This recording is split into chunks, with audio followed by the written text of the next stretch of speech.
Hello freaks, sluts, skeevies, and splatter fans. It is I, the composer next door. As you can tell, I have rebranded my YouTube channel. I was wondering for a while whether I should split into two channels to have this one for all my weird book stuff and then another channel for all my music stuff, but I figured, you know what? Everyone needs a shtick these days, so I guess my shtick will be the composer who reads splatter. I want to start off by plugging my recent premiere of my newest work. I think this is a ghost story. It's a very personal piece. It's a very sad piece, and I think it fits so well with the vibe I've created here. If you are interested in checking that out, which I do hope you are because I'm very proud of it, I will link the performance by a duo entre nous below this video, so you can go check that out, give it a listen. I poured quite a lot of time and effort into that one, and I really hope you enjoy it. So with that out of the way, let's get into today's video, which is of course my August reading wrap-up. I spent the first 2 weeks of August catching up on a newer release that I had wanted to check out, The Hacienda by Isabel Cañas. I really enjoyed this one. This has been sold as a gothic ghost story in the tradition of Daphne du Maurier's Rebecca and Mexican Gothic, which is a fairly recent novel to consider in the tradition of, but it is a great novel, and I do think fans of Mexican Gothic would enjoy this.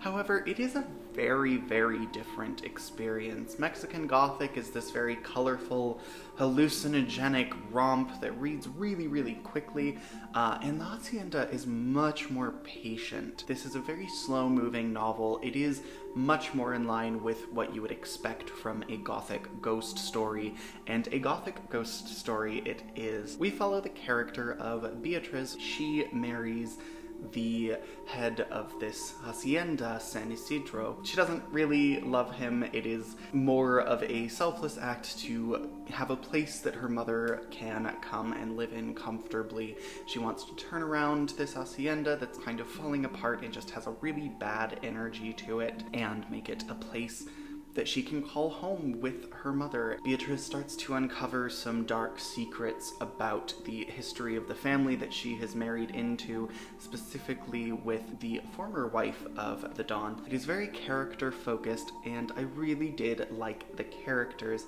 Not just Beatriz, there is also a hot priest, so that's a selling point if ever I've heard one. His name is Andres, and he is a young priest who also may be a witch, and he represents a lot of interesting thematic angles about the abolished caste system. And so there is a lot of really interesting commentary on racist systems in countries that aren't the United States. And so it does have that in common with Mexican Gothic, that there is certainly commentary on racism and dark skin in Mexico, which is a really interesting angle. It's a very thoughtful novel. It's beautifully written and really impressively so for being a first novel.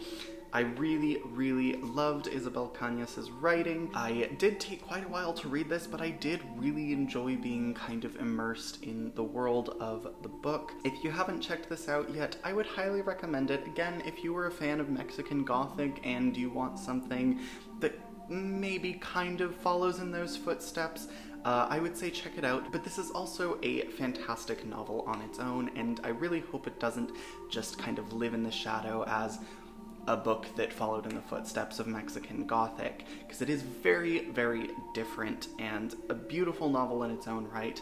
I really liked The Hacienda, and I'm really excited to see what Isabel Cañas writes next. I also read Eric LaRocca's new novella, We Can Never Leave This Place, which of course does follow in the tradition of his books having beautiful cover art. I read my first Eric LaRocca book, which I covered in my last video, You've Lost a Lot of Blood, which sadly I really did not like very much.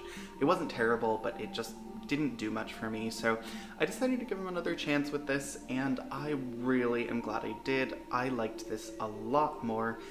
It's a very short novella. It's under 100 pages. You can read it really fast. I didn't, again, I was just sort of in that frenzy of moving, and so I couldn't just sit down and read it all in one sitting like I would have liked to. This is a very symbolic story. It starts feeling somewhat grounded in the real world. We're in a place that is not specified, that's in a war.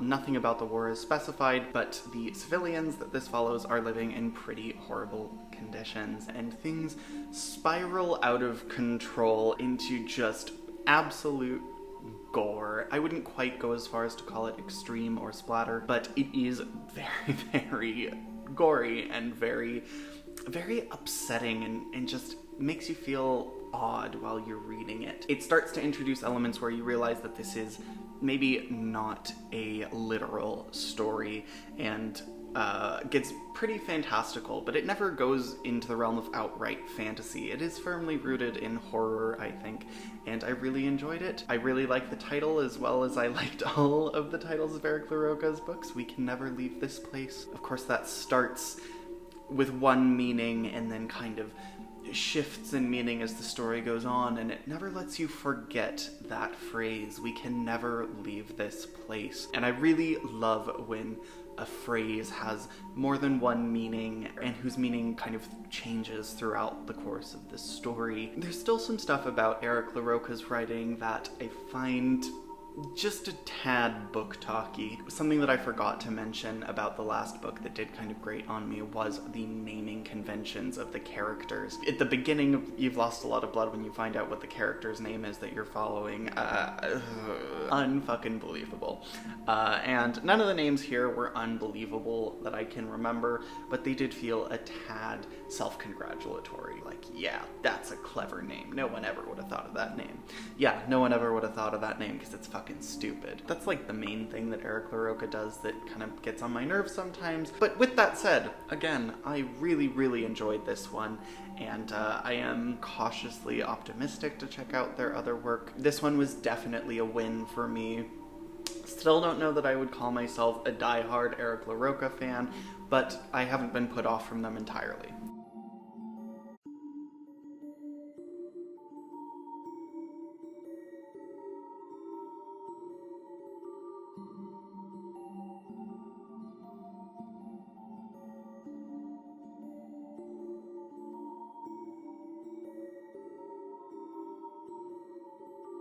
Cows by Matthew Stokoe. Wow, that's a bad glare. This is a really glossy cover. Here, I'm gonna move it over here. Move it. But yes, Cows is... How do you describe Cows? Where the fuck do you begin describing Cows? It is vile. It is rotten to its very core. There are things in here that are just beyond any realm of taste. I loved it.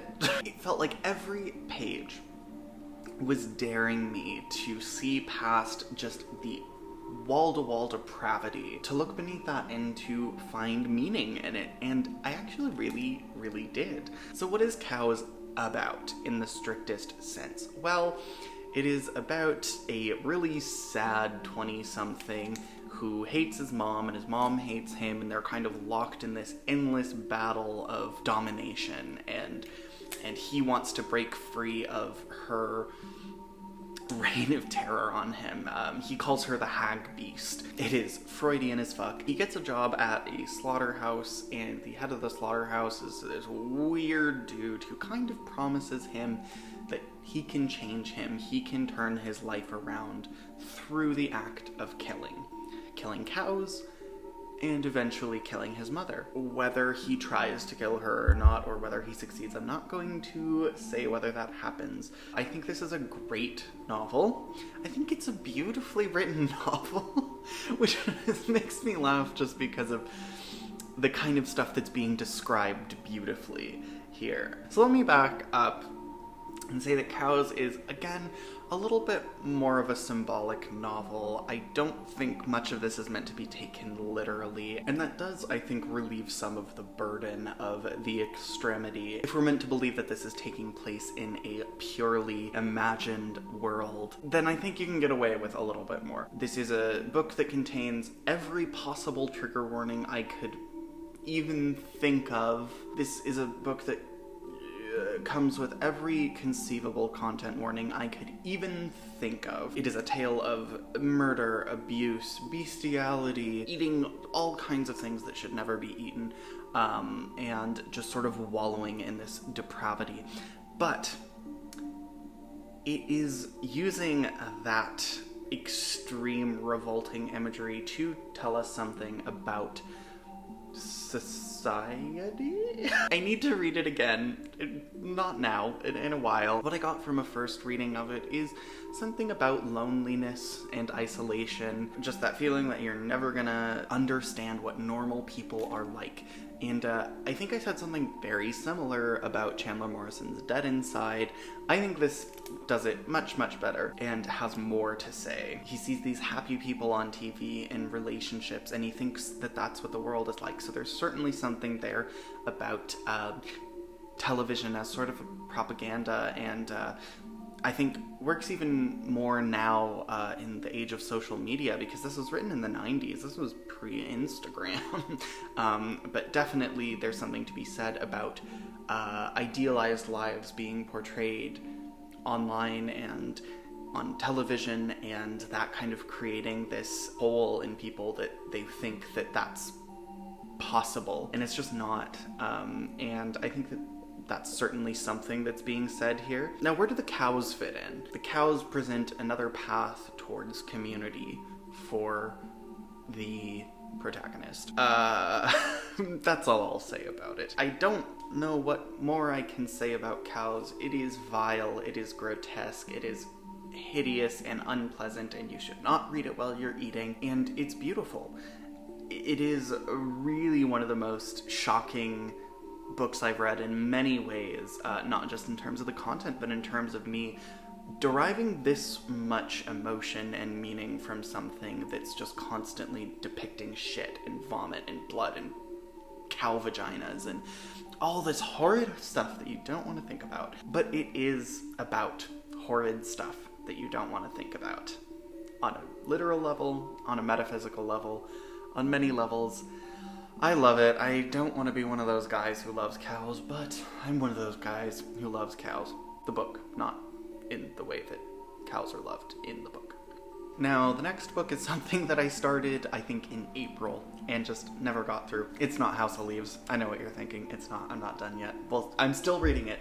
I've not DNF'd House of Leaves yet, and I won't. That's my one goal for the year, is to finish that goddamn book. This one, I finally did finish, and also took me a while, and it is Tomi by Junji Ito. This is often considered some of his best work, and I'm sorry to say, I think it's completely the opposite. I did not like this at all. This is just an incredibly boring, repetitive story with none of the body horror that people come to Junji Ito to read. It is about a girl who is kind of this succubus type vixen, who is just the most beautiful thing in the world, and she drives men mad, and they kill for her, and they always end up killing her, but she comes back, and she duplicates, and she shows up everywhere, and it's terribly misogynistic. Maybe it's a commentary on misogyny, but I didn't get much out of it other than Tomi just being this horrid caricature of a needy woman who drives men to violence, but it's her fault. Everything is her fault because she's just this horrible, vile woman. Sure, if you disagree with my reading of it, that it's kind of a misogynistic fantasy, I'd love to hear your thoughts. I mean, clearly I read a lot of stuff that people do think is really misogynistic, and I kind of end up on the other side of that and think that it's a little more layered than that. This may be more layered than that, and I just couldn't see that because of how bored I was reading it, and just, it's so repetitive. Every chapter is the same until you get towards the end, and then it kind of gets a little more interesting. I would say out of this 800-page compendium, there were maybe 3 stories that I really liked. Everything else was just average to straight up bad. Yeah, I'm sorry, I don't like bad-mouthing the guy, because I really do like a lot of his work. I think Uzumaki is phenomenal, and it's just a real watershed moment for horror. This is just not. I'm sorry. If you really love Tomi, I know there's a lot of people who do.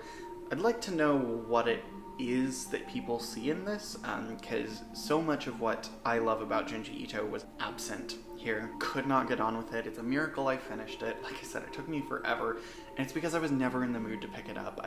Even though it doesn't take long to get through a chapter of something like this, I just was never in the mood to read it. I wanted it to get better, and it never really did. I think it's his weakest work, and I'm sorry to say that. It made me want to read Uzumaki again just so I could remember that there is a reason that I started reading him, and there are things that he's done that I really, really love. And this is just not one of them. Sorry.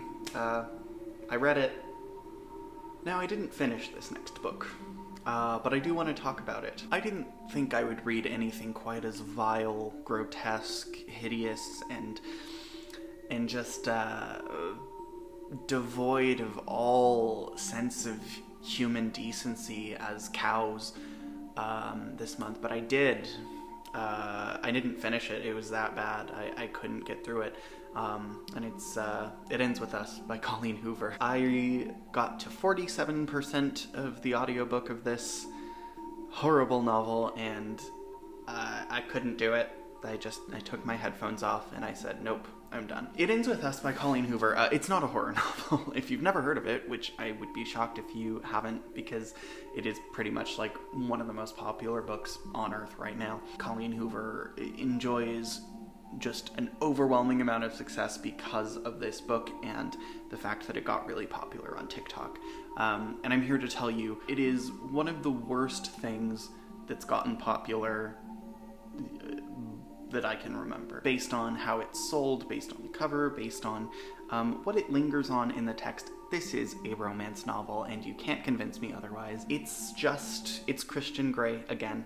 It's a romanticized sociopath who treats the main character horribly, basically sexually harasses her, but it's okay because he's hot. Just the way I've seen people romanticize this love interest and it's just the I can fix him thing again, which I can't believe we're still doing. It is truly, truly disheartening to see that this is the kind of stuff that is still being consumed as sexy, and oh god, it is so distasteful. Ironically, for all of the stuff that I read that includes graphic depictions of sexual violence and just all manner of horrible things human beings are capable of, this was the one that I actually found morally objectionable. Jack Ketchum, Richard Lehman, they're writing these horrible things, but it's within the horror genre. And so, it's clear, it demonstrates a clear understanding that they don't find this sort of thing titillating. It is horror. I have much less moral objection to stuff like that than I do about Colleen Hoover writing something like It Ends With Us and portraying a toxic and abusive relationship as romance and as something to be yearned for by the target audience. I know I'm not the target audience at all. I wasted my time. I thought it would be a fun hate read. It ended up being just a boring chore. It's not trash, it's not fun. It's just bad and poorly written and poorly handles some very serious subject matter and romanticizes some very serious bad shit. So I'm currently in the process of editing this video, and I actually do need to add a little bit more context after having learned how this book ends. So I am going to spoil the ending here, so if you are interested in reading this book and don't want to be spoiled, skip ahead to when my face is moving again and I'm no longer stuck on a freeze frame. So this book does actually take a turn that is a little more mature than I expected. I didn't actually read the prose itself, I just looked up a summary, and I did read the last page or so of the book. So what ends up happening is the love interest, Ryle Kincaid, which that name is a can of worms I don't want to get into, He does end up actually abusing the main character, and she becomes pregnant with his child, and she decides to leave him for the sake of the child. So this does actually add a lot more context to what I took issue with in the book. Many of the things that I was seeing as toxic behaviors that were romanticized were probably actually red flags, but they're not red flags that anyone in the book picks up on. So I do want to clarify that just because this book maybe has more of a moral backbone than I thought it did, and does actually take it in a more mature direction than I expected, that doesn't completely change my opinion on the book. I still think it's horrendously poorly written, and I really, really hated it. And I do think it's a little weird to get to halfway through your book about domestic abuse and still have every character fawning all over the abuser character. Please do not read Colleen Hoover. She does not deserve your money. One of the worst pieces of garbage I have ever tried to read. I don't love being negative, but when it's someone as popular as Colleen Hoover who's not going to see this video and is probably pretty rich at this point, yeah, I don't feel too bad ragging on a hack. I tried. I failed. Colleen Hoover won this round. And I capped off the month with a couple of fun little leisure horror books. The first was House of Pain by Sephra Hiron, and I didn't think this was going to be very good. Its Goodreads rating is in the gutter. I was pleasantly surprised. I really liked it. It's a house built on the demolition site of a house where tons of horrible stuff happened. There was a lot of killing, some dead babies and stuff, you know, all the good stuff that we love here. It follows a woman named Lydia who moves into this house that her husband built on the site. He's really rich. She starts to dream of the violent occurrences that happened on that property. It has some ghostly encounters in the basement, some of which turn a little saucy. You kind of think you know where it's going. No, you don't. The last quarter of this book was a bonkers ride that I just loved. I tore through it. I couldn't believe what I was reading. It does start as kind of a slower haunted house type story, and then goes in a direction where there is some torture, lots of blood, wild twists. I do like her writing. It can be a little pedestrian at times, but she does character well. Lydia is a really great main character. This is a rare leisure horror novel that is written by a woman. This definitely has a feminist angle to it. It does follow a really well-rounded and complex character who I liked very much. So if you are kind of tired of the splatter books by male authors, this is a good contrast to that. And I've never heard anyone talk about this book. I've heard people talk about her a little bit. I know The Birds and the Bees is one that you see a lot more of. If you can seek this one out, I'm happy to bring it to the attention of BookTube and to say that this is one that really is worth giving a try. At least for me, it delivered everything I want by the end, and even if it's not a great novel, it is very schlocky and goofy, but it really does deliver on the gore. And yeah, her descriptions of violence and torture are really intense. She does describe that kind of stuff very well. She's very at home in the horror genre. There's also a lot of eroticism in here. It's a very sexy book. It's a very gory book. I really think there's a lot of people on this corner of BookTube that would like this book a lot. If you find that you have some of the same tastes in splatterpunk that I do, I'm not quite sure that I would go as far as to call this splatterpunk, but it is quite gory, quite intense, and insane, and I really liked it. And the last book that I want to talk about today is one that I've been wanting to read for a while, just stopped putting it off and decided to hell with it, I'm gonna read it. It's City Infernal by Edward Lee.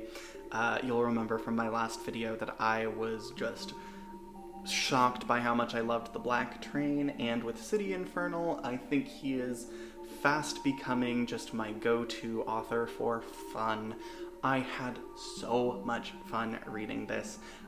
This is the first of his trilogy that takes place in hell. I believe there's like a fourth book that's maybe not part of the trilogy, but also takes place in this same sort of vision of hell, and a fifth one that's not written by him that is sort of set in that universe. City Infernal, which, what an early 2000s cover that is. Oh my god. I love it. It's so hideous. So this follows Cassie, who's this goth girl from DC.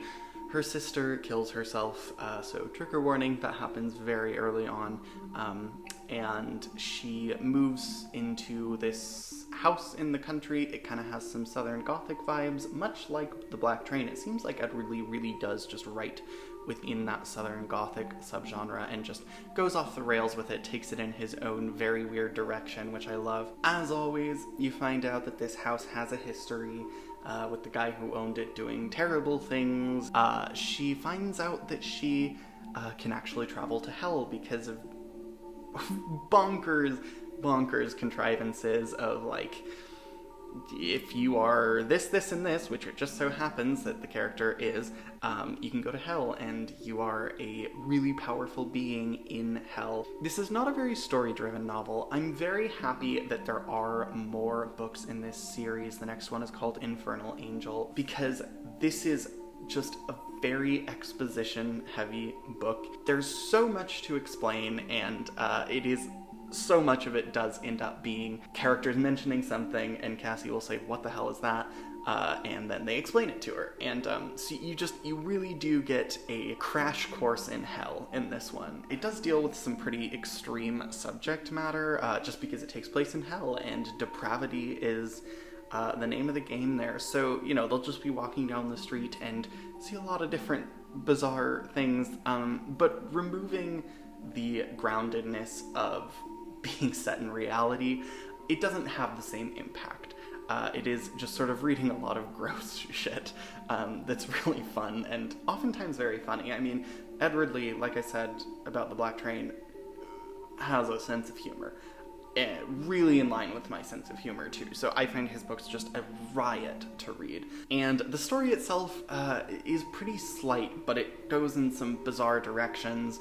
What I really love about this is just this incredibly creative vision of hell. The idea is that hell is a city, and it's from the time Lucifer was thrown out of heaven, it's been developing along with humanity, so it's this giant city. Bizarrely, it makes hell seem like a really fun place to go to. I think it does have some interesting things to say. There's some stuff about the city of hell that's reminiscent of the city that you probably live in. There's some stuff here that's not so different in his vision of hell, and I think that definitely says something. It was most successful as a primer for the other books in this series that I'm really hoping kind of take a more narrative approach. The characters are very, very likable, especially Cassie. She's a really interesting protagonist, you know, very flawed. She's got a lot of baggage, and we don't see goth girls with a lot of baggage as the main characters in horror novels often. You know, it's always the final girl type. She's very pure and wholesome, and Cassie isn't. She's not naive at all. I really do think that Edward Lee excels at character. Edward Lee, City Infernal, it is a splatterpunk classic, and I'm glad I read it. I loved it. I think there's room for improvement here, but still just such a fun time. I ripped through it, and I think I'll do the same with every other book by Edward Lee I read. Man, what a great writer. I love him so much. Time for my September TBR and books I'm currently reading. One is one I may not DNF, but I might postpone it because it hasn't really grabbed me yet and I'm not far in, but I do really want to read it. I've heard great things, and that is The Vegetarian by Han Kang. I really don't know what this is about. Like I said, I'm not far in, and it hasn't really grabbed me yet, and there's so much I want to read, so I may put it off to another time, but I also may just try to get through it, and maybe it'll hook me.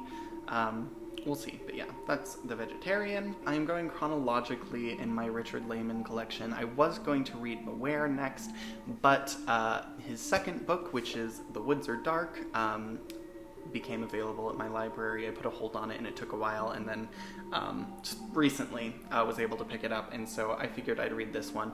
I'm already pretty far into it, and it is a blast. I can't wait to talk about this more in depth. Then I want to read a book that just got absolute rave reviews. It is actually the first in a trilogy, and it's not horror, but I have heard it's very dark. It is The Fifth Season by N.K. Jemisin. I've heard nothing but great things about N.K. Jemisin's writing, so I wanted to check her out.